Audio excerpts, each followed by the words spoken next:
Poor cleaning lady. Answered, a call in.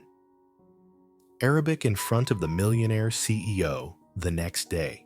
She was sitting in his office. The phone call that changed her life. She wasn't supposed to answer the phone. She was just the cleaning lady paid to stay quiet, stay out of the way, and never touch the boss's desk. But when it rang for the 15th time, she couldn't ignore it anymore. So she picked it up and answered in fluent Arabic. Behind her, the billionaire CEO Dylan Smith froze because the woman he'd barely noticed for 8 months had just spoken his investor's native language. Perfectly. Words that could save or cost him $50 million. He had never looked at her twice, but after that moment, he couldn't look away. The girl no one noticed, Emily Parker, didn't expect much from the world anymore. She woke before sunrise, caught 2 buses across Miami, and changed into her navy blue uniform in a back hallway no one ever cleaned.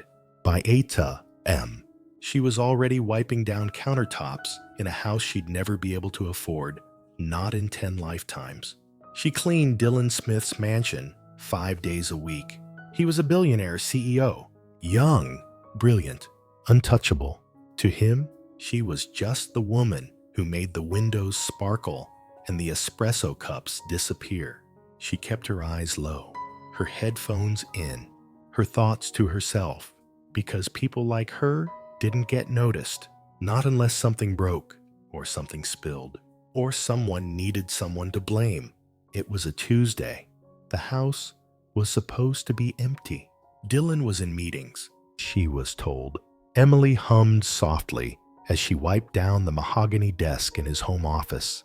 The air smelled like cedar polish and money. Then the landline rang. She jumped. Startled, it kept ringing 10 times. 11, 12. Still, no one answered. It wasn't her job to pick up the phone, but it was loud and insistent, and something in her gut told her this wasn't just a telemarketer. She peeled off one glove, then the other, and picked up the phone. Smith residence, she said carefully. Good morning. A man's voice answered deep. Urgent. I need to speak with Mr. Dylan Smith. This is Ahmed al-Rashid. From Dubai. Emily's heart skipped. Arabic. He was speaking Arabic, and before she could even think to stop herself, her own voice responded fluently. Mr. Dylan is currently unavailable. May I take a message? In the hallway, just beyond the door, Dylan froze mid-step. He'd come home early, canceled a meeting, and now, a woman's voice. Her voice flowed from his office in perfect Arabic, not just fluent. Native, she wasn't reading from a script. She was improvising, charming, engaging. She made a joke about the Miami Heat. She translated a $50 million investment pitch. She asked for a callback number and even knew which formal phrase would best impress a Middle Eastern investor. And all the while, she stood in his office like she belonged there. Emily hung up the phone and turned only to find Dylan standing in the doorway. Their eyes met for the first time in months. She nearly dropped the phone. I didn't know you were home, she whispered. Her face burned. He said nothing at first, just stared at her, like he was seeing her, really seeing her for the first time. You speak Arabic, just the basics, she stammered, voice shaking. But Dylan knew better. What he had just witnessed was mastery. Emily, he asked slowly, how long have you worked here? 8 months, sir, and you never mentioned any of this. She swallowed hard. Look down. No one ever asked. He looked at her differently now, like she wasn't the girl who cleaned his house, but someone who might just save his future and maybe change his life. Chapter 1. The voice behind the phone. The office smelled like bergamot and old books. Emily stood beside the desk, fingers trembling, wondering if she'd just ruined everything. Across from her, Dylan Smith leaned against the doorframe, not angry, not scolding, just quiet. Too quiet, Emily, he said again, slowly. You've worked here 8 months. She nodded. And you speak Arabic fluently. Her throat tightened. She hated this part, the moment people heard her speak, and their expression changed, like she'd betrayed them somehow, just by being more than they expected. I have a degree in linguistics, she admitted. University of Miami. Middle Eastern languages. I studied abroad in Morocco. He blinked, not in disbelief, more like someone rereading a sentence they'd missed the first time. And now you clean houses? He asked, not unkindly. Emily looked down at her hands, still damp from the rag she'd been holding. I applied everywhere, she said softly. No one wanted me. I guess I didn't fit their image of an international consultant. Silence stretched between them, so I stopped trying. Dylan stepped into the room. She instinctively straightened up. You understood everything that man said on the phone. Yes, he's an investor from Dubai, said he's been trying to reach you. It's about a $50 million hotel development deal. Dylan ran a hand through his hair. Pacing? I've been trying to get Ahmed on the phone for 3 weeks, he muttered, and he finally calls when I'm not here. He turned to her, and you not only answered, but handled the call like a professional. She didn't reply. He studied her for a long moment, then walked over, picked up the note she had scribbled with Ahmed's number, and looked at her handwriting. Neat, confident. Emily, I need you to stay, he said quietly. Her heart skipped. Stay. I'm calling him back. Right now, and I want you in the room. Sir, I mean, Mr. Smith, I really think I crossed a line. You didn't cross a line, he said. You showed me a truth I've been too blind to see. He reached for the phone. Please, just sit with me. Translate if I need it. Help me land this deal. She sat across from him, folding her hands in her lap. The call went through. Ahmed answered. Dylan spoke Arabic, not badly, but with hesitation. The slight stiffness of someone who learned from textbooks. Emily sat silent until he looked at her. She took over for the final part, answering Ahmed's questions with fluid, gentle confidence. Tomorrow, Ahmed said, let's meet at 3 p. I'd like your assistant to attend. Emily's eyes widened. Dylan covered the receiver. He thinks you're my assistant. Wants you in the meeting? Emily whispered. I can't. You can, and you will. Dylan returned to the call. We'll be there. Thank you. When the call ended, Dylan turned to her, fully. Emily, you just saved a deal I was about to lose. She didn't know what to say. She stood up, ready to leave. Wait, he said. Will you help me tomorrow? She turned back, breath caught in her chest. You really want me there? Yes. A beat passed, but not as a cleaner, he added softly.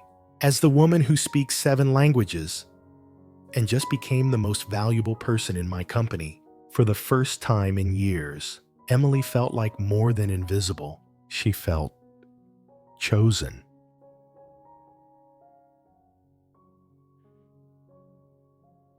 Chapter 2. She doesn't belong here. The boutique on Miracle Mile was made of glass and silence. Everything inside whispered elegance, from the mannequins wearing dresses that cost more than Emily's rent, to the saleswomen with their practiced smiles and eyes that scanned you like you didn't belong. And Emily knew. She didn't. She stood near the entrance, tugging at the hem of her sweater. It was the cleanest thing she owned that wasn't a uniform. But here, surrounded by velvet chairs and $600 blouses, she may as well have been wearing a name tag that said, out of place. Then Dylan walked in, confident, unbothered by price tags, dressed down in dark jeans and a soft gray jacket that somehow made him look more expensive than anyone else in the room. Morning, he said, like they were meeting for coffee instead of rewriting the future. This place is beautiful, Emily replied, voice small. He smiled. You mean terrifying? She nodded. Don't worry, he said. Today, you're not just a guest, you're my partner. Her heart skipped. Partner. But the warmth didn't last long. A saleswoman approached. blonde, impeccable. She looked at Dylan, then at Emily. Her smile flickered. Can I help you? She asked, clearly directing the question to Dylan. Yes, Dylan said, glancing at Emily. She needs something powerful. She's got $1 billion meeting tomorrow. The woman's eyebrows rose. She turned back to Emily, now appraising, not dismissive. Right this way. Emily tried not to flinch at the price tags. She tried not to notice how the mirrors reflected back a woman who didn't look like she belonged in any of this. She tried on a sleek navy blazer, a crisp white blouse, tailored slacks. She stepped out of the fitting room. Dylan's gaze softened. Wow, he said. Too much. No, he said. It's just... I've never seen you like this. Emily folded her arms. Insecure, like someone pretending. No, he said again, more firmly, like someone finally stepping into who she really is. She changed back into her old clothes, while Dylan paid without blinking. The total was more than her monthly income. As they walked toward the exit, she stopped. Why are you doing this? She asked. He looked surprised. Because you deserve a real shot, and because I'm starting to think the person I overlooked for 8 months might be the best person I've ever met. She looked away. That's a nice line, she said quietly. It's not a line. She turned back to him. Voice tight. You don't know me. Dylan, you saw one skill. That doesn't make me someone worth saving. It's not the skill, he said. It's the way you used it. Calm, graceful, sharp. I run companies. Emily, I know value when I see it. They stepped outside into the Miami heat. A breeze caught her hair. The sun caught her face. She didn't feel like a new person yet. Not quite. But for the first time, she was starting to wonder if maybe she wasn't broken. Maybe she was just buried. As the door of the boutique shut behind her, Emily realized something terrifying. She didn't feel small because the clothes didn't fit. She felt small because she never let herself believe she could belong. Chapter 3. The Girl Who Speaks 7 Languages. Dylan's office felt different with her in it. Maybe it was the way sunlight filtered through the tall windows that morning, casting soft gold across the sleek desk. Or maybe it was the way Emily sat back straight, eyes focused, blazer crisp, like she'd always belonged there, even if she couldn't believe it yet. He watched her open a leather-bound notebook and begin scribbling phrases in Arabic. What are those? He asked. Common industry terms, mister. Al-Rashid might use, I want you to be ready, if he switches to regional dialects. She paused, then smiled faintly. He might test your understanding. Some investors like to do that. Dylan tilted his head. And you just know this. I read a lot, she said. And I listen. He leaned forward. How many languages do you actually speak? She hesitated. Then 7, fluently. 2 more conversationally. He blinked. That's impressive. She gave a small shrug. It didn't get me very far. It should have. She looked at him, something raw flickering behind her eyes. People like me don't get to walk into boardrooms. We clean them. Dylan sat back, something twisting in his chest. He had built his empire on reading people, partners, rivals, investors, but somehow the woman scrubbing his counters had been invisible. Tell me something, he said softly. Why did you become a cleaner? She swallowed. Because rent doesn't wait. Because interviews smile at your resume and frown at your face. Because I didn't have the right shoes, or the right hair, or the right anything. She laughed bitterly. I had to stop waiting for someone to see what I could do, so I survived instead. Silence filled the room, thick and honest. Then Dylan spoke, his voice lower than before. I know what that's like. Emily looked up. No, you don't. Not from the same angle. No, but when I started my company, no one believed I could lead. They saw my age, my background, called me arrogant, said I'd crash in 6 months. He smiled faintly. It took 3 years to prove them wrong. And by then, I didn't know how to let anyone in. Their eyes met across the desk. Something unspoken passed between them. You're not invisible, Emily, he said. Maybe I just forgot how to be seen. They practiced late into the afternoon. Arabic, French, Portuguese. She corrected his pronunciation with gentle patience. He joked. She smiled. Slowly, something between them softened. You light up when you talk about languages, he said at one point. She looked down, embarrassed. They make me feel safe, like I belong somewhere, even if it's just between words. When she packed her bag to leave, Dylan stopped her. Wait, he said, stepping closer. Why didn't you tell anyone? She looked up. Because no one asked. She left that day carrying nothing new. No promotion, no title. But for the first time in years, someone had asked and really listened. Chapter 4. The Call That Changed Everything. The elevator to the 33rd floor was made of glass. Emily could see the Miami skyline stretching in every direction. Sunlight bouncing off mirrored buildings, the ocean glittering beyond. But all she could feel was her heartbeat. Loud, unsteady, real. You okay? Dylan asked, adjusting his cufflinks. No, she whispered. Me neither. They stepped into the office of Al Rashid Investments. White marble floors, gold fixtures, quiet tension. A receptionist escorted them into a boardroom that felt more like a palace than a meeting room. And then he entered. Ahmed al-Rashid, powerful, polished, curious eyes.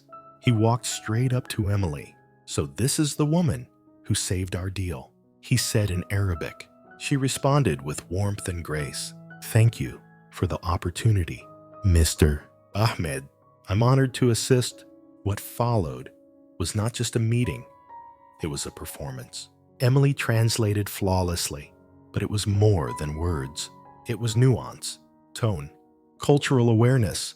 When Dylan struggled to explain a construction clause, Emily stepped in, not just translating, but enhancing, weaving in local references, Middle Eastern values, and shared visions. At one point, Ahmed laughed genuinely. You should be the one leading this meeting, he said. Emily smiled shyly. I'm just the bridge. An hour in, Ahmed made a surprise announcement. Mr.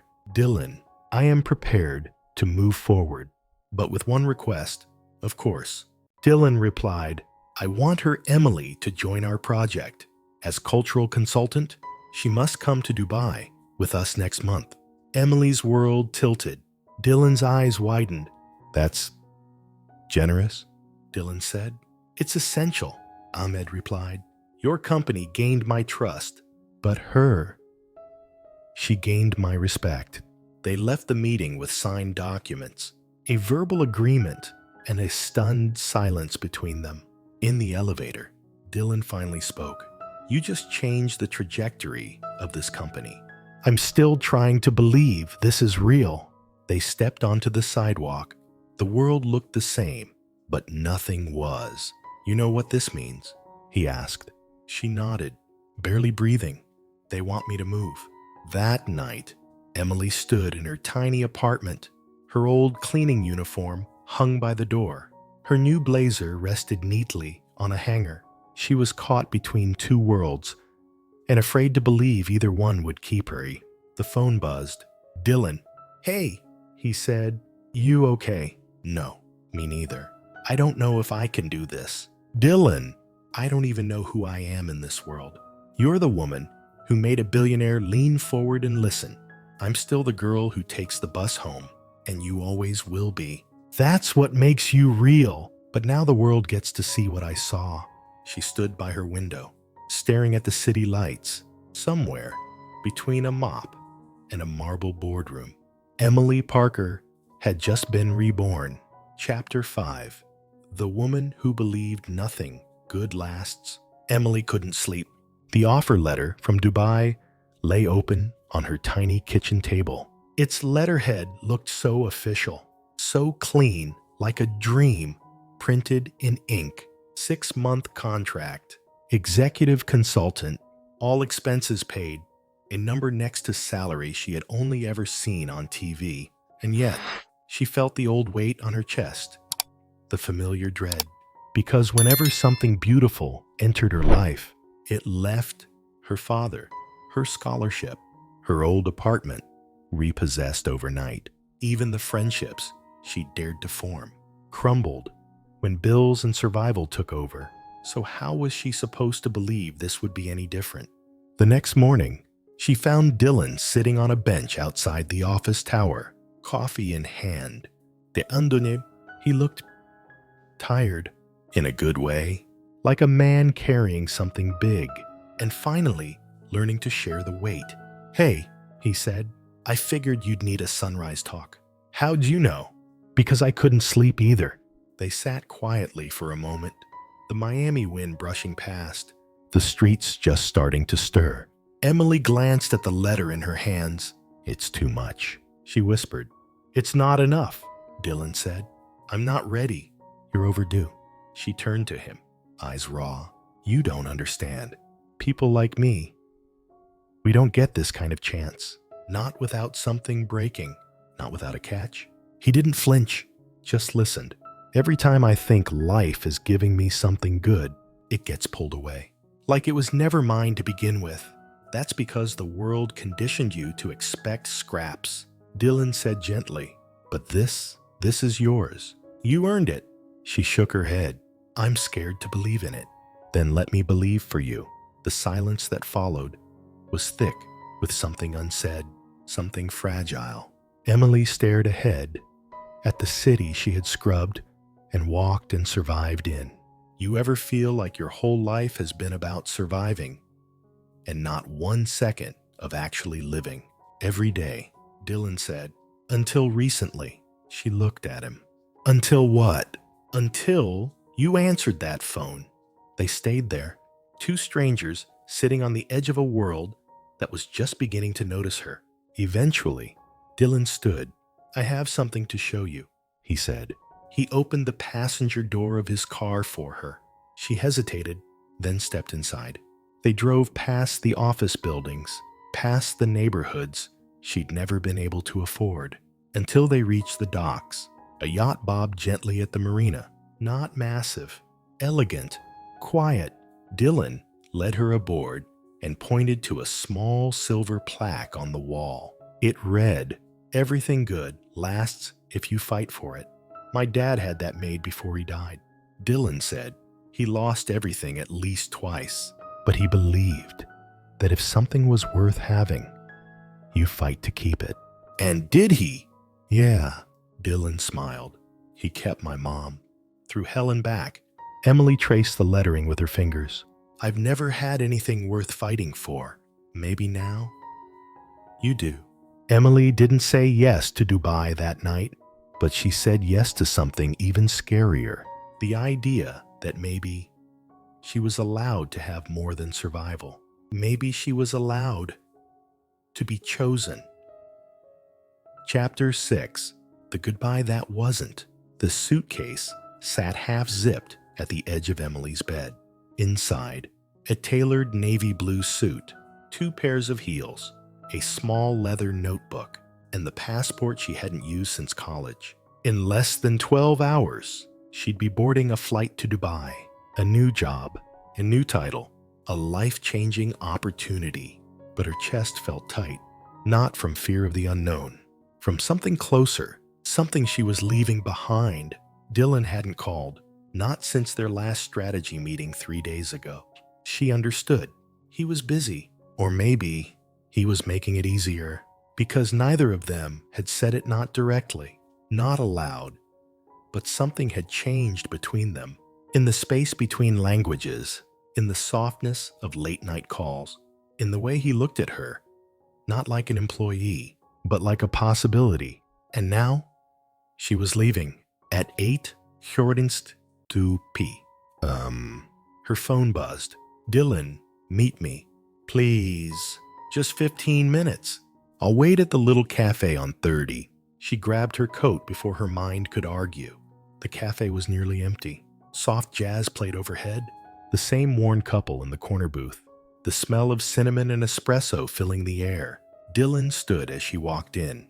He looked tired, but in the kind of way that meant he hadn't stopped thinking. "You came," he said. "Of course I did." They sat, two steaming mugs between them. "I wasn't going to let you leave without saying goodbye," he said. She nodded, then whispered, "Then don't say it." A long pause. "You're scared," he said. "Of everything," she admitted. "So am I." She blinked, surprised. "You don't seem scared." "That's because I've spent my whole life pretending I wasn't. And then you came in and reminded me how to be honest." He leaned forward, eyes steady. "You're not just good at what you do, Emily. You are what I've been missing." Her breath caught. "Don't say that now," she whispered. "Not hours before I disappear across an ocean." "That's the thing. I don't want you to disappear." Outside, rain tapped gently against the windows. Inside, their silence said everything. Finally, Emily spoke. "So what do we do now?" "We wait," Dylan said. "We talk. We figure it out. If this thing between us is real, it'll find a way." She hesitated. Then, "And what if I don't want to wait?" He stood slowly, walked to her side of the booth, took her hand. "Then we don't." He leaned in, hesitant, soft, as if asking permission. She met him halfway. The kiss wasn't rushed. It wasn't passionate or wild. It was real, slow, like coming home. When they pulled apart, she smiled through the tears. "That's going to make it harder to leave." "Then come back. Will you be here? Always?" It wasn't goodbye. It was the beginning of something too precious to name. A promise wrapped in silence, sealed with a kiss neither of them would ever forget. Chapter 7. The Woman in the Boardroom. The skyline of Dubai shimmered like a dream, etched in glass and gold. From the 54th floor of the Al Rashid Tower, Emily could see everything. Domes and cranes, history and ambition colliding in the distance. She adjusted the cuffs of her new suit, the same navy one Dylan had picked out. She could still hear his voice. "You'll need this when you run the room." But this time, the room wasn't his. It was hers. "Miss Parker," said Ahmed's assistant, peeking in. "They're ready for you." Emily inhaled deeply, stepped into the boardroom. 10 men, 2 women, investors from 4 countries, translators, lawyers, and not one of them looked like her. She felt it again, that flicker of doubt, that invisible whisper, "You don't belong here." But then she remembered Dylan's voice. "They don't know yet, but you're the most important person in this room." She stood straighter. "Good morning," she said, switching seamlessly between Arabic and English. "Thank you for being here." Over the next 2 hours, Emily walked them through the proposal construction plans, hospitality models, cultural considerations, projected growth. She didn't just translate, she reframed. When tension sparked over zoning concerns, she soothed it with historical precedent. When a Qatari investor questioned her expertise, she cited a Moroccan case study he couldn't refute. At one point, a senior executive leaned back and said in French, not realizing she could understand, "She's too young, too emotional." Without hesitation, Emily responded in flawless French, "Then perhaps I'm exactly what this industry needs." Silence. Then a slow nod of approval. Ahmed was watching her carefully, and when the presentation ended, he rose. "Ladies and gentlemen, this is not just a consultant. This is the reason this project will succeed. Emily Parker is no longer here as an assistant. She is now my director of cultural strategy for all North American expansion." She blinked. "Sir, you earned it. Today, you didn't walk into the room. You led it." The others clapped. Emily stood frozen, hands trembling under the table. But her smile was real. It reached her eyes. She wasn't pretending anymore. Later that night, She sat in her hotel suite, city lights reflecting off the balcony glass. The title still felt too big, but she remembered the way Dylan had looked at her when she got on the plane. The way he whispered, "You're more than ready." She picked up her phone and called him. "How'd it go?" he asked, voice warm, even through the time zones. "I ran the room. I knew you would. They're offering me a permanent role." Silence. "Are you thinking about taking it?" he asked gently. "I'm thinking about what it means, which is, I'm not just a woman who speaks 7 languages anymore. I'm the woman who finally learned how to speak for herself. For years, she'd cleaned floors no one noticed. Now, she was standing in rooms that bent when she spoke. And maybe, for the first time, she believed she deserved to be there. Chapter 8. The question in the email. The morning sun in Dubai streamed through linen curtains, painting golden lines across the hotel suite's polished floor. Emily sat at the desk in a silk robe, bare feet tucked under her as she sipped lukewarm coffee and stared at her screen. The subject line was simple: offer of permanent relocation, confidential. She didn't open it right away. She didn't need to. She already knew what it would say. The meeting 2 days earlier had gone better than anyone expected. The deal was signed. Applause was given. Emily had left the boardroom to a standing ovation. And now, Ahmed wanted her here, permanently. Not as a consultant, as an executive, as one of them. She glanced around the room. Neat, modern, impersonal. A suite designed for luxury, not belonging. Her eyes drifted to her phone. No new messages. Dylan hadn't called. She knew he was giving her space, respecting her independence, but her heart, it was beginning to ache with the quiet of his absence. Finally, she opened the email, and there it was. A 6-figure salary, full relocation benefits, a penthouse overlooking the Gulf. But what stopped her cold was the final line. Please confirm your decision within 72 hours. No fanfare, no emotion, just a deadline. That night, she walked the Dubai marina alone. The sounds of distant water taxis and clinking wine glasses echoing behind her. A street musician played a soft oud melody. A little girl pointed at the sky, and for the first time in days, Emily felt very far from home. She sat on a stone bench and opened her notes app, typed one sentence. "Antum mahom nin about boards. What would you do if you were me?" And then she sent it to Dylan. The reply came 10 minutes later. "I'd ask myself where home is and whether success means anything if I can't share it with you." Her breath caught. Another message followed. "I'm proud of you. I always will be. But if you choose this, I need to know if I'm still part of the picture." She read it again and again. She had spent her entire life chasing the one moment where she would finally be seen. Now she had it. But what if the view was lonelier than she imagined? That night, Dylan sent her one more message. A photo, her old cleaning gloves, folded on the edge of the desk at his house, with a sticky note. "Still saving your spot." Emily had always feared that love was the thing she'd have to give up to succeed.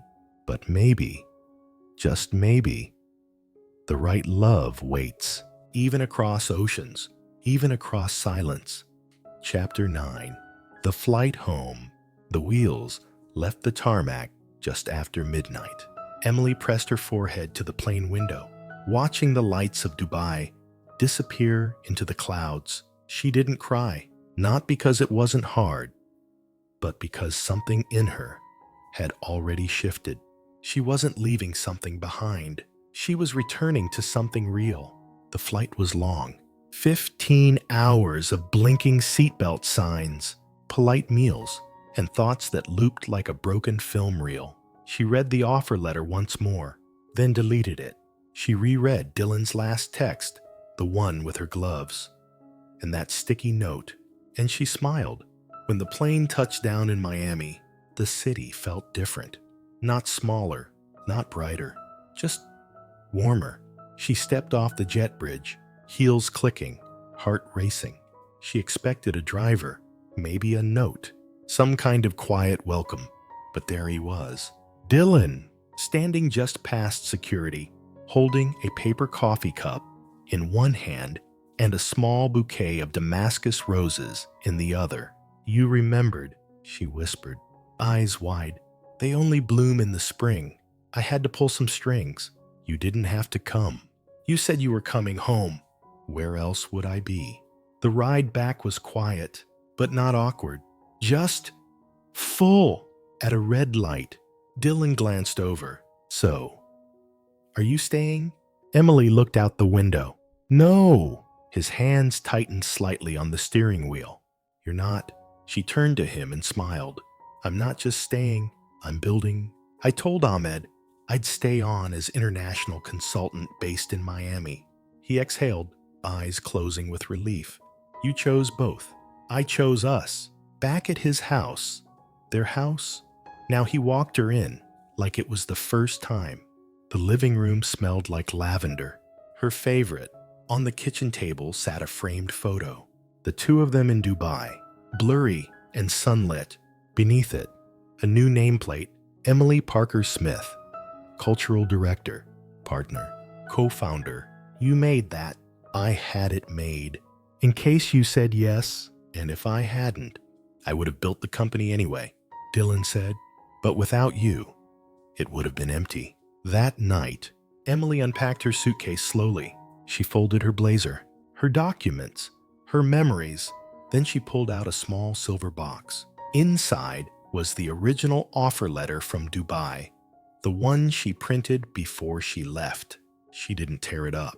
She placed it in the drawer beside their bed, a reminder that when the world finally opened a door, she chose the one that led her home. She had chased success across oceans and found something far rarer waiting in Miami. A man who saw her, and a life she didn't have to run from anymore. Chapter 10. The wedding that wasn't just a wedding. It wasn't at a resort. There was no champagne tower, no red carpet, no exclusive guest list filled with CEOs or billionaires.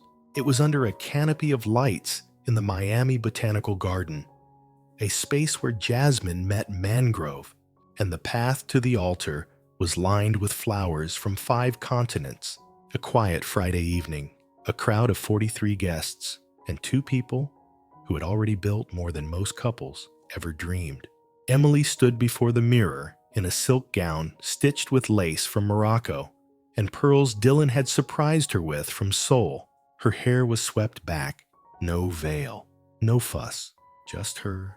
Her mother, eyes already wet with pride, fastened a single gold earring. "You know, he was always proud of you," her mother whispered, even before the rest of the world saw it. Emily smiled, brushing away the tears. "Now I believe it." Out in the garden, Dylan adjusted his cuffs, no tucks, just a deep navy suit, the same color she wore when she walked into her first boardroom. In his jacket pocket, he carried something small, a folded note, the one Emily had written in Dubai.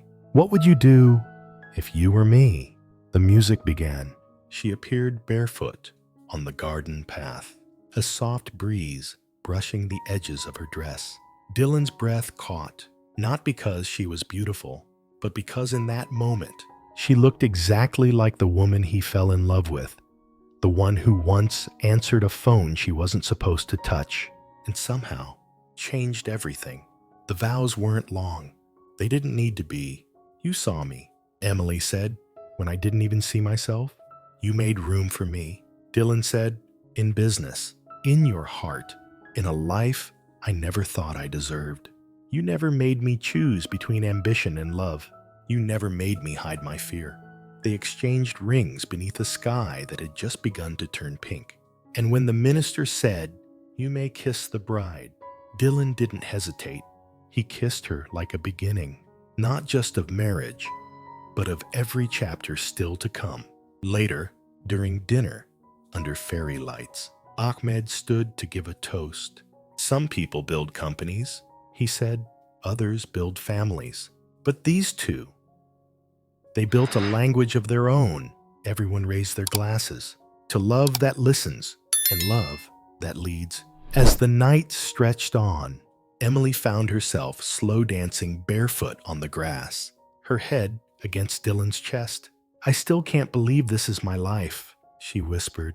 "You earned it," he said. "Every piece of it. It still feels fragile sometimes.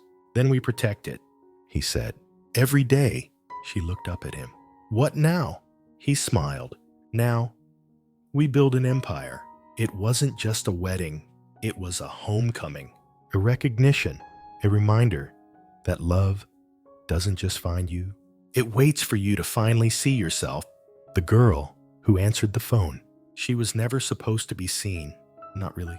She was just the one who cleaned up after success, who walked home in silence, who knew 6 languages but used none of them, because no one ever asked her to speak. Until one day, she did. One phone call, one instinct, one decision to answer. Not just the phone, but the possibility of being more. Emily Parker wasn't a mistake. She wasn't invisible. She wasn't background noise in someone else's empire. She was the voice that closed the deal, the heart that softened the unsoftenable, the woman who taught a billionaire CEO that real power doesn't live in titles or towers. It lives in being understood and loved fully, finally, without fear. So, if you've ever felt like you're on the outside looking in, if you've ever hidden your brilliance because the world only saw your label, if you've ever silenced yourself out of fear you were too much, then maybe you're not behind. You're just waiting for that one moment, the call you're meant to answer. And when it comes, answer it, even if your hands are still in rubber gloves. If this story moved you, the next one goes even deeper. I'll be here, waiting to tell it. Until then, stay brave, stay soft, and stay seen.